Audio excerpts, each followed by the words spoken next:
All right, guys.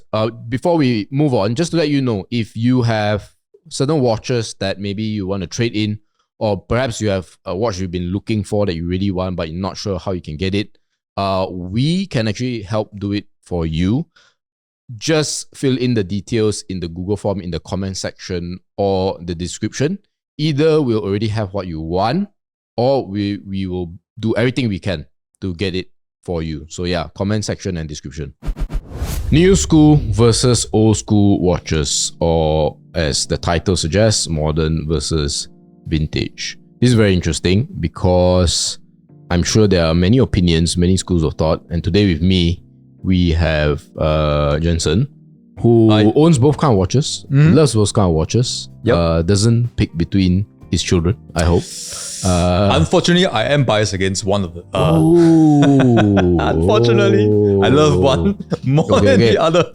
Not get the answer later on. Review the answer a bit later on. But sure. I think the first question is, I think people know, right, what modern and vintage are. I don't think you need to explain. But I do want to know, is there a cutoff point? Like when the word is modern, like 2007? Sure. Or something like that? Sure. What is vintage? What is modern? Will the modern watches today be vintage in 15 years? Right? What's the timeline we're looking like? I think one way to look at it is you look at generations, right? So we ourselves, maybe we consider ourselves the millennials, right? Those born after 1983. Yes, maybe the 1980s. Yeah, you call themselves. 83 to about 90s. 83 to about 96, 97, somewhere there. Sure. Maybe if you are watching and you are below 40, you'll probably be considered our generation. Yes. Yeah. So for our generation, the watches came out maybe around the 1980s, 1990s, 2000. I wouldn't consider those as vintages. Yeah, I wouldn't consider those as vintages. But again, the lines are blurred.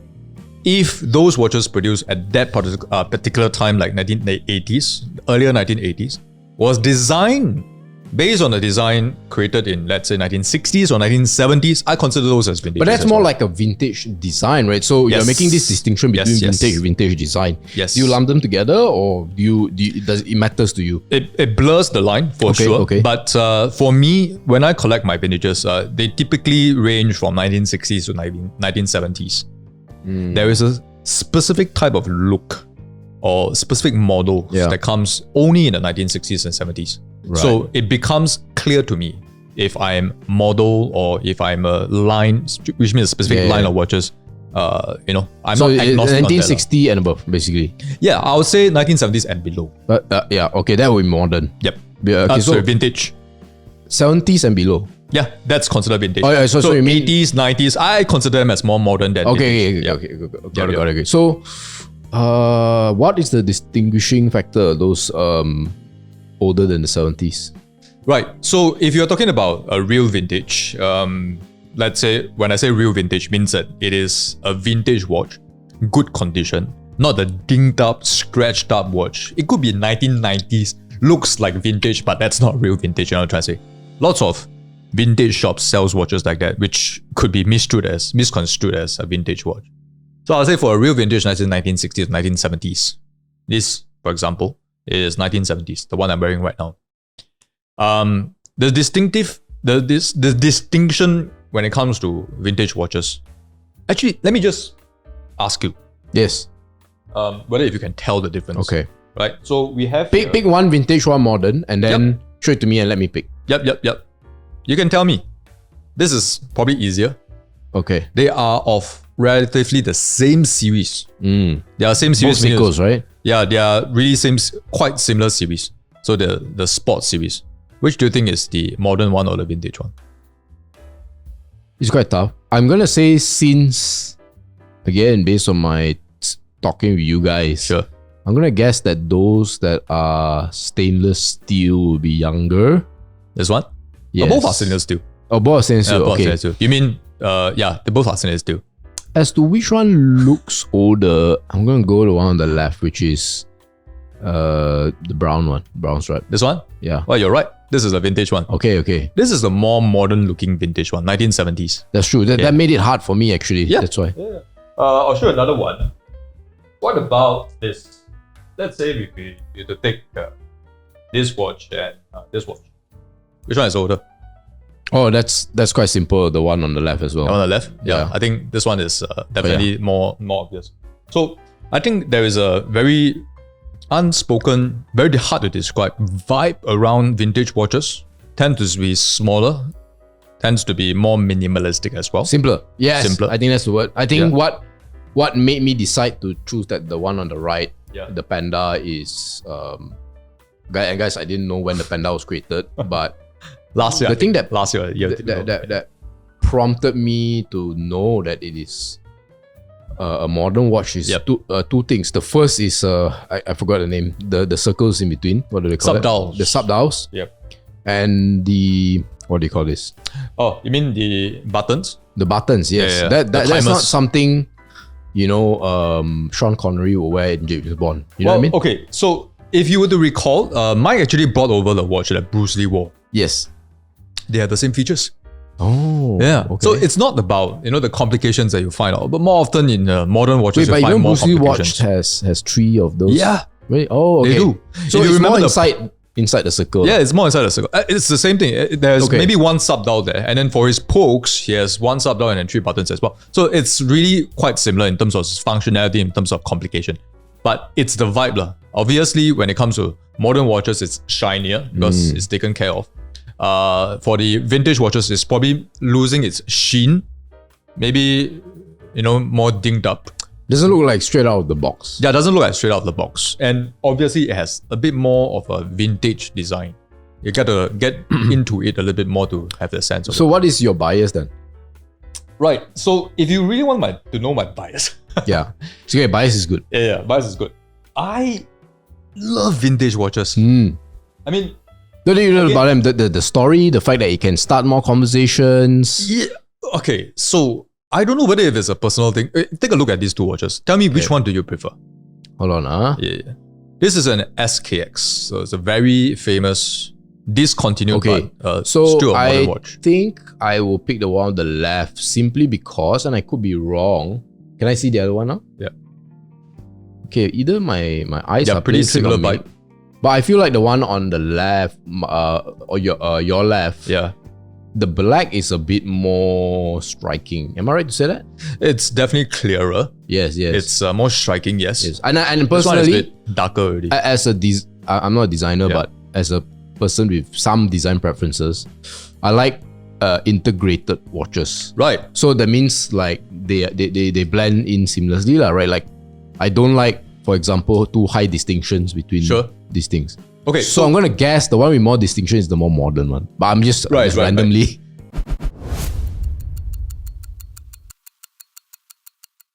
Now, guys, if you have a watch in mind that you want us to review that we haven't reviewed yet, just let us know in the comments, right? We'll definitely respond to that and get to you ASAP. Random. Okay, I don't think it's about that distinction. Yeah. It's really just, I think, a matter of characteristics, more character. okay. So when it comes to vintage, what I really like about vintage, and I'm for vintages. Yeah. I actually weirdly started off buying watches through vintages as well.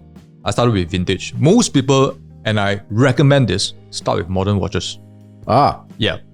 But I like vintages because it gives me more character. And then it's also the type of watch that if you have money, you can't buy. Because sometimes the conditions are wrong, sometimes the movement is bad, it's not accurate anymore.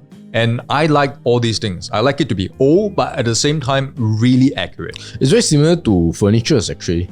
So I know people who like to buy furnitures with a little bit of scratch, a bit of marks here. Yep. The tree marks. It's not the most well shellacked or polished. I compare this to songs. I like the 70s and 80s songs. Yeah, I like Hotel disco, California. You like the discos, you like your... Sure. I like the old pops. I like the Michael Jackson. I like AC/DC. AC/DC. Yeah. I like, Michael Jackson, sure. It's a bit too modern for me, in fact. Yeah, so I do like the older stuff. I don't know why, it just maybe calls back to my childhood. I see. Better days. Better days. The thing is, when it comes to watches, it's the same thing. I like the old school feel. And that's what a lot of watch collectors eventually land on. And that's their final resting place. So most watch collectors I know personally, of course, I might be biased. They start off with modern watches, but they always finish with You think it's the watch. fact that because it's modern watches by definition are more in your face because it's new, and then Sure. after a while, I think that watch collectors have a little bit of a I want a watch that nobody else have kind of thing. Yeah, right? And so it's like I always share this story about a friend of mine. He had a son who did well in his exams. Yep. And all right, before the exam, he said, "Hey, I'll buy you a watch when you do well on your exams." So he did well, and he asked the son, right? Hey, so remember our promise? Yeah. What watch do you want? But the son wasn't really that enthusiastic. He was like, it's fine like that. I think the watch, and his dad, my friend is a rich guy. So it's fine that. I mean, the one I want, it's very difficult to get. I don't think you can get it. So he wants a vintage watch. The dad was like, oh, so is that a challenge? You know what I mean? Right. So he went to get it. I think it was a Rolex. I can't remember which one. Right. So yeah, he got it, and then he got the watch not because it's a nice watch. I would even venture to say it's not because he wants to make his son happy. Right. It's to let his son and everybody knows that I actually got it. It's so hard to get. You know what I mean? So it's a vintage watch, and obviously as a vintage watch, it's difficult to source. In fact, when it comes to vintage watches, you will have to sometimes break up the other vintages of the same model and reconstruct them, have to piece them, up one by one, and that sometimes make the vintage watch even more valuable than it is their modern counterpart. In fact, you sometimes see a lot of these vintage watches, right, carries a lot more premium. So not in a way that it's more expensive than modern watches, but the price increase is a lot more than the modern price. It could grow by 20-30% in 1 year time, but a vintage watch can easily go up 100% for certain models, especially when there is a modern reissue of that watch. I want to circle back to something you said earlier on, which was that you do recommend people to start off at modern. Why? It's easier to see whether if it's the real deal. You just buy from an authorized dealer. You just buy from a shop. There's warranty for you. You don't have to worry whether if you picked up the wrong or the fake watch. Yeah. You go to a reputable dealer and they will sell you at most not a very popular watch, but it's a real deal. You will be paying for exactly what you got. Right. Of course, sometimes at a slightly higher price because they are authorized dealers, right? So there is no worry of whether if you've gotten a bad watch, lemon, if you have gotten a watch that is not very valuable in the first place, because for vintage, you need to do a bit of a research. You need to read into the history to know that when it comes to Omega, maybe a Omega Geneva or Omega Deville is not going to appreciate as much more as, let's say, a Omega Constellation. These kind of things. So before we move on, I just let listeners know, if you're too lazy to do the vetting, to do the sourcing, we are here for you. We'll do the research for you, and we'll promise you to give you the vintage watch that you need that isn't a counterfeit. I think that's important. It's the history, it's the sejarah. You have to really go and study about it in order for you not to fall into the trap of buying the wrong ones. I see. But most times when it comes to modern watches, you don't have to worry about that. You just have to get what you want, what you like, get your ass up, go and try it out, eye test, wrist test, that's it. I guess that is part of the appeal of vintage watches, the fact that you have to work for it. Beyond money. You got money also. Maybe. You actually need to put in some work, right? Tell you what, my Grail watch, and I'm very interested to find out what your Grail watch would be, what Mike's Grail watch would be, is a vintage 1983. Yeah, I call it a vintage because it's discontinued. What do you call it? Grey? Oh, grey meaning like old. Grail, as in Grail. It's the holy watch, the holy Grail, Yeah. If you want to die, the Grail quest. Please put this watch in my casket. You know what I mean? You know what the Grail quest is? It's like, if you read Dan Brown, right? Yeah. After the Grail. So, in history, lots of people are looking for the Holy Grail. Yeah. The mug that Jesus Christ drank in the Last Supper. So, in a Grail watch, what you're looking for is that watch that you want to get, but you could not attain for now. It's like a quest for it. My Grail watch is a 1983 Seiko Yacht Timer. Very nice watch. I obviously don't have it. That's why it's a Grail watch. It's a vintage watch. It's a quartz watch, but it can easily cost up to 12,000-15,000 now for a quartz 1983 watch, simple watch. So it's really, you got money, you can't buy. And that has such a huge appeal to me. I think eventually most watch collectors feels the same. That they will, slant towards the vintage for that reason. Right. Humans are like that. You always want to have something that you can't have. Yeah. Yeah. That's why I would say it's not a modern versus vintage kind of thing. I think it's just the evolution of where you are, right? I think so, yeah. It's just it's a destination, right? For a beginner, start with a modern. You don't have to worry about whether if your movements are accurate. Slowly, as you read into what kind of watches you like, you slowly recognize the kinds of watch you have a preference for.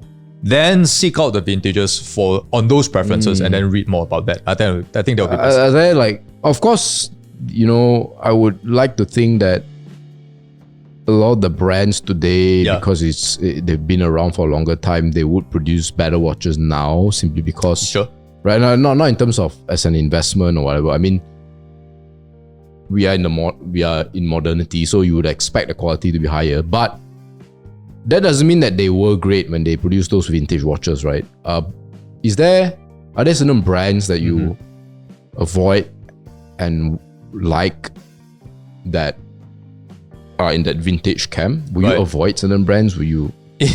In fact, quite the opposite. Okay, any brands will do. There are certain brands where only the vintage will do. Only the vintage is good. Such as? The modern counterparts somehow faltered.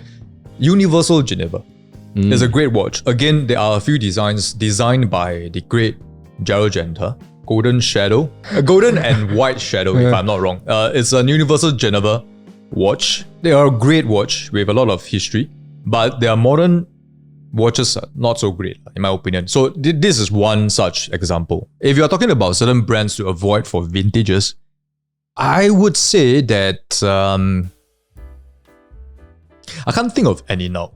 Patek Philippe vintages, one just sold for 6 million. The last Emperor of China. Puyi. Yeah, Emperor Puyi. Yes, I saw that in the news. It's a unique watch. I mean, it's a very bad condition watch, but so for 6 million. Who cares? Yeah. I don't think of any watch that you should avoid for vintages. In fact, if it's a nice vintage, maybe even from a brand that you've not heard before, like Rado or Mido or Tissot or maybe a Titoni, get them, because if they are still in good working condition, you should just own them. So when it comes to vintages, what you really want to avoid are the lemons. If you want to buy a vintage, one good tip is that you get that dealer to open up the case back. Show the ones, show the movement inside the watch. See, a lot of vintage watches looks good at the outside. You can polish them, you can change the parts. But if you see that it is gunky inside, too many rust or, just black stuff in general, dirt, then you know that the movement is not going to be great. For a vintage watch, the kinds that I choose, the kinds that is in our TikTok, they are all within 10-20 seconds at max. Most of them are actually between 10 seconds a day, meaning to say you lose or gain 10 seconds per day. Too fast or too slow, 10 seconds. Yes. A good watch will be around 4 to 6 seconds. And even for a 4 to 6 seconds watch, you pay minimally 10,000 for those watches. Maybe even 20,000-30,000. For vintage that ranges from 10 seconds to 20 seconds, it's actually a very respectable accuracy. Right now. Yeah. So you see, that's the kind of thing you have to deal with if you're into vintages. Start with the modern ones, slowly read up to the vintage. So I have a last question on this, which I think it'll be quite fun for you to think about, and not sure whether you have the answer. And that is, how do you know, or at least what signs can you gather from a current modern watch that can become vintage in 40 years' time? Wow. All right. I understand it's not easy, but... Right. I mean, 40 years from now, a watch like the SKX would be 50 years old. Yes. Right. Yes, okay. Right. I mean, 50 years old, then most people will consider it a vintage. Yeah. I thought that, SKX fits the description. This is the SKX 007. Yeah. Very culty, has a cult following. It's not the best looking watch, but it is what you call a quiet taste even. Right. Well, what is acquired about it? What's so durian about it, I guess? Try it out.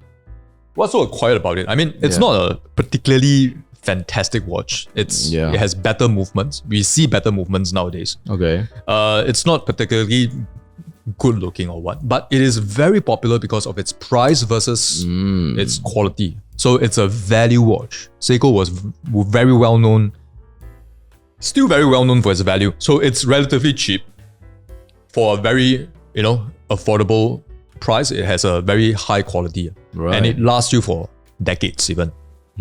Because of its culty following, because it has a cult following and such huge fan base, I think in the next maybe 40 years, like you said, it's going to be a collectible vintage. A classic. I think the same can be said of the Omega Constellation. It was designed by Gerald Genter, the Pen Pi constellation, the Pi Pen constellation, and the C-shaped constellation, C-case constellation. All these were huge, popular, had a following, still is today. So if I had to summarize the three things that I gathered for this, let me know whether you're gonna add or subtract. Yep. The first is cult. Cult. Second is great story, history. Great story, great history, great company. Origins. There's a great origin to the watch. Yep. And three, a designer. Yep. Famous designer. Yeah, that would help a lot.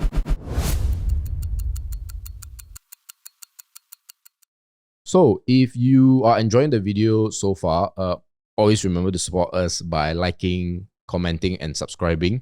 Click on the notification bell so whenever new videos pop, you'll know it right away. Yeah. Right, like the Puyi one. I mean, last emperor of China. That's it. You don't even need a story. You just need a sentence. You know need what I mean? a sentence sometimes. Just need a sentence, right? Yeah. And of course, like I said, cult following, which I think they all kind of connect together. Like it has a great cult following because of the history. Sure. It's a great history because it was either owned by someone or designed by someone. Has a great story to it. Yeah. It's a great story, lah. You say that. The third thing I think you want to put in is condition. I think it's really important for you to get a watch, a vintage of great condition. Okay. A concern you wouldn't have. But you wouldn't if you have have a great modern also, watch. right? You wouldn't want it to be perfect condition, do you? I mean, because I'm a perfectionist to a certain extent. Okay. I like it to be as close to perfection as possible. Okay. Yeah. Okay. Original strap with the vintage watch that comes with the original strap would be a premium above a watch without the original strap. But you wouldn't mind a few scratches and those scratches are a small thing. It's the movement. It's how the dial looks overall. Small scratches are expected actually. Does it matter to you that your watch must be telling the accurate time? It matters to me Yeah. because then I know I paid good money for a good vintage. If not, then you would just be investing in, let's say, packaging. Yeah, the reason I ask because for me at least, in the watches that you lend us, I didn't really care whether they work. Right. Because for me it's just aesthetic. Right. And a lot of people ask me, I didn't know you're into watches. Hey, I thought you were wearing a different watch last week. Right. I say yes. I was like, Then of course I tell them that I borrowed it from you guys. But okay, that's interesting. I assume not everybody share those views, right? No, I don't think so. I think when it comes to vintage watches, a lot of people would have different school of thoughts. Some of them would just focus on the aesthetics of it. I belong to the camp that focuses also the internal movements so as well. So it matters to you the plus, minus, 10, 4 seconds, those kind of stuff, right? Now, my argument is that you should too. Yeah. I think that means that you're paying for what you are paying for. Yeah. I mean, if it's going to be a lousy movement and you get maybe half the market rate, sure, go ahead. I think that's value. Right. Yeah. So if you are getting like a full market rate price and it's not accurate, that means I think to a certain extent you got scammed. Right. Yeah. Right. So lots of lemon in a very in a market that is highly asymmetrical. Like if you find such a lemon, is it possible to just get someone to wash it up and all that? Yes. But because you have to pay money you have to pay for it. Cost at probably a higher cost than servicing a modern watch. Fair enough. Yeah. You couldn't find even sometimes the sifu to repair it. You can't. Yeah, because no one grows up wanting to be a vintage watch repairman, you know what I mean? Actually, I wouldn't mind being one. Yeah. I wouldn't mind being one if it's going to be like a hobby of You're mine. definitely not saying that when you were 15. I definitely wasn't saying that. I don't know what I was doing when I was 15, but this is this is something that actually speaks to me as a 15-year-old. Sure. Like I told you, I like old songs, right? I have liked old songs since I was then.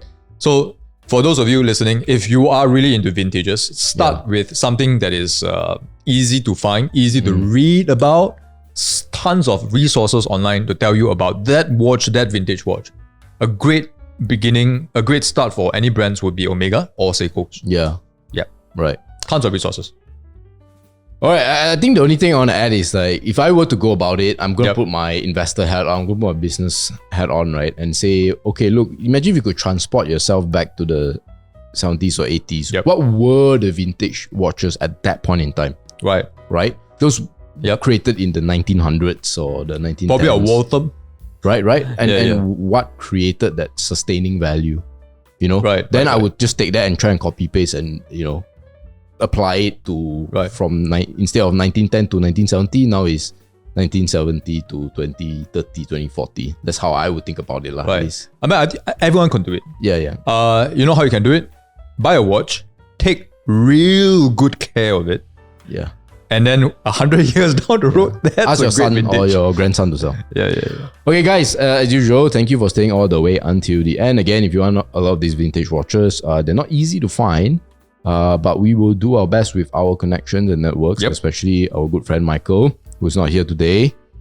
He will try his utmost best to source for you, and equally important, especially for vintage watches, to vet them and make sure that you're getting the right thing. And guys, Yep. again, follow us on some of the socials. We're pretty active on TikTok now. We're heading that direction as well. Go support it, and I look forward to seeing you in the next video. Peace. See you on TikTok.